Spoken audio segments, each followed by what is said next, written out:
Lo que yo he experimentado y lo que he observado a lo largo de mi vida, porque lo he experimentado en ambos sentidos, he experimentado lograr generar riqueza o más dinero del que yo pudiera gastarme en su momento.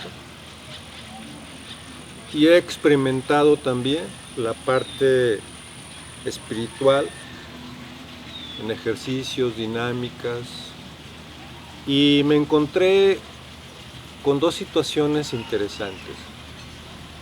Cuando estaban los recursos abundantes, había un vacío existencial. Y decía, bueno, esto es todo, esto es lo que hay. Y sentía yo ese vacío que con las cosas que se podían comprar no se podía llenar. Y luego me encontré en otra etapa de mi vida con experimentaciones, donde la parte espiritual, la parte de meditación, la parte del desarrollo interno tenía una importancia y una relevancia, pero me di cuenta que había un problema ahí, que era que la gran mayoría tenía problemas económicos, teníamos problemas económicos. Entonces de pronto estábamos metidos en una dinámica de que teniendo la riqueza había vacíos existenciales, y llenando esos vacíos con un desarrollo interno, un desarrollo espiritual, había carencias económicas.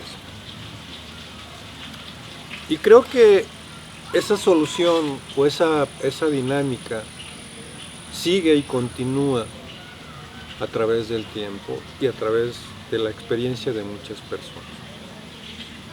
Lo que yo he llegado a la conclusión, y eso quiero invitarte, es de que necesitamos salirnos de esa dinámica de los opuestos, de la exclusión,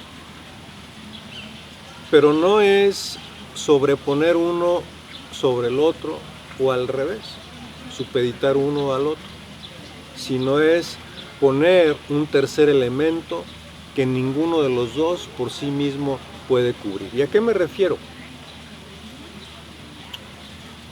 No todo el que es rico es pleno, pero todo el que es pleno tiene riqueza. No todo el que tiene un trabajo espiritual es pleno, pero todo el que es pleno tiene una riqueza espiritual. Entonces, desde mi punto de vista, el tema no está ya en que si vamos a desarrollar una alta espiritualidad y ver cómo se logra la riqueza, o ver y tener la riqueza y ver cómo se resuelve el tema espiritual, sino que tanto la espiritualidad como la riqueza son parte importante de un tercer elemento que antes no estaba en la escena, que es la plenitud.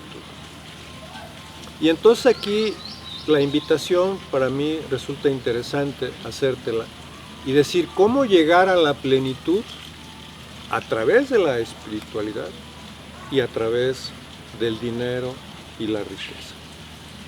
Porque estarás de acuerdo en que cada una por sí misma no te asegura ni te garantiza la plenitud. Pero logrando la plenitud necesariamente tiene las dos cosas. Entonces aquí el tema y la invitación es cómo lograr esa plenitud, cómo llegar a esa plenitud desarrollando la espiritualidad y desarrollando y usando los mecanismos de la generación de riqueza.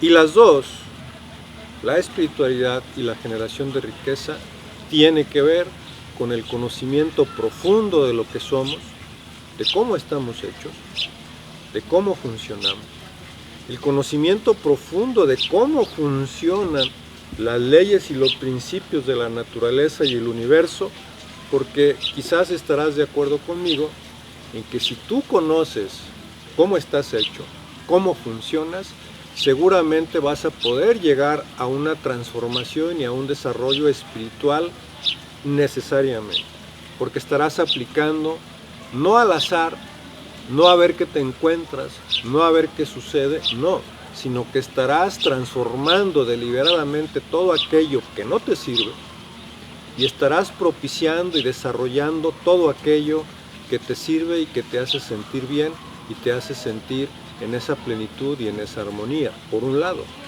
Y por el otro, conociendo los principios que rigen este universo o esta naturaleza y conociendo los principios que rigen las leyes humanas, que ahí es donde entran las dinámicas de las economías, entonces necesariamente tú, conociendo los principios, conociendo las leyes de la naturaleza y las leyes humanas, seguramente podrás generar los recursos que tú requieras. Pero entonces viene la pregunta, ¿cómo puedo yo saber cómo funciono, cómo estoy hecho? Hay unas ideas que tienen muchos años, más de 2000 años, que siguen vigentes y las seguimos usando, donde dicen que el ser humano está hecho principalmente de tres partes: un cuerpo, una mente, un espíritu o un alma, según la interpretación o la versión que queramos tomar. Pero desde nuestro punto de vista, esta ilustración didáctica del cuerpo, la mente y el espíritu no es suficiente como para poder entender y para poder hacer una transformación profunda. ¿Por qué? Porque existen más elementos más allá del cuerpo, existen más elementos más allá de la mente. Tú dirás, bueno, ¿como cuáles? Yo te digo, bueno, hay un componente sentimental, hay un componente emocional, hay procesos de pensamiento, sentimiento y emociones, y hay vibraciones que no necesariamente están implícitas en el cuerpo o en la mente. Hay más elementos ahí. Igual acá, en la generación de la riqueza. Muchos quizás no sabemos identificar cuál es el origen del dinero, cómo funciona el dinero, cuáles son sus leyes, sus mecanismos, cuáles son sus principios, cómo es que puede reproducirse el dinero. Porque muchos, y yo ahí me incluyo hace tiempo, decía, bueno, ¿cómo quiero tener mucho dinero si no sé cómo funciona el dinero? ¿Cómo está hecho? ¿Cuáles son los mecanismos que yo puedo usar para poder, conociendo esos mecanismos, generar los recursos que yo necesito? Aquí tenemos pues todo un abanico que va más allá de ese principio, de esa dicotomía, de que o es una cosa o es la otra, porque ninguna de las dos por sí misma garantiza ni asegura la plenitud. Pero si nosotros buscamos la plenitud, si sabemos cómo está hecha la plenitud, si sabemos qué elementos se requieren para poder ser plenos, entonces ya el conjunto de las tres adquiere un mayor sentido. ¿Cómo llegar a la plenitud? Conociendo y manejando la espiritualidad, desarrollándola. ¿Cómo llegar a la plenitud? Conociendo y desarrollando las economías. Y en ese sentido sería algo muy interesante. No sé cuál sea tu opinión, pero seguramente es una opinión muy importante. Hasta pronto.